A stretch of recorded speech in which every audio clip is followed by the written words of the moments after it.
Grabe, may helipad pa siya, oh. So, ibig sabihin may helicopter. May chopper yung owner niya. Sobrang ganda naman. Sino kaya may-ari ng bahay na to?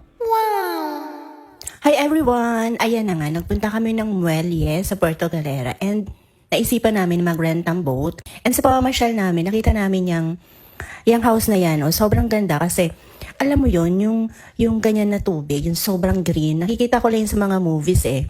Yung mga lagoon, yung mga ganyan. Tapos, bigla may nagsusulputan dyan ng mga ninja. Tapos sa akin sila dyan sa house, papunta dun sa living room ng owner. O, diba? Ang ganda ng imagination ko eh. Grabe, may helipad pa siya. Oh. So, ibig sabihin may helicopter. May chopper yung owner niyan. Siguro naman pwede kong i-reveal yung owner niyan kasi marami ko napapanood ng mga artista, nagbablog sila dyan. So, sinasabi naman nila kung sino yung owner nung place. So, ayan na. Ito yung video ng aking phone. Habang papalapit kami, na-amaze ako dun sa lugar kasi, ayan o, ang dami niyang yate. Kasi may malaki, tapos yun, may isang medyo maliit, pero sobrang ganda. Aside sa dalawang yate, meron pa siyang mga speedboats, meron din mga jet ski.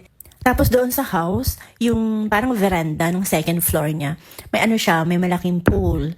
So sobrang ganda. Ini-imagine ko kapag maliligo ako doon, parang infinity yung effect.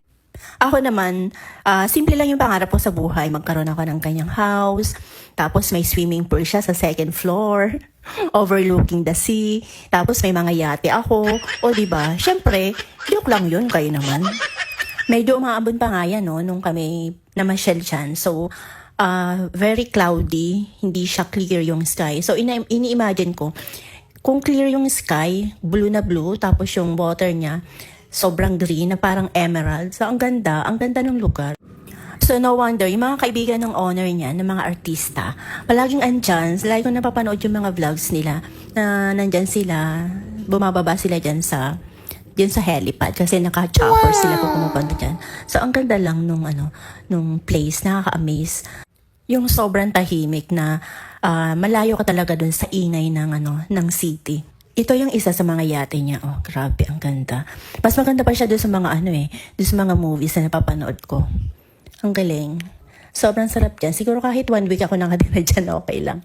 Hindi ko lang alam kung may means of transportation pa na by land kasi parang wala akong nakikita. So, talagang naka-helicopter lang or naka-boat pag pupunta dyan. Okay, i-reveal ko na yung may-ari ng house na yan. Host siya ng Wawawin. O, yun lang ha, Josera kayo. Alam niyo na yon kung sino yung host, diba? So, until next video, bye!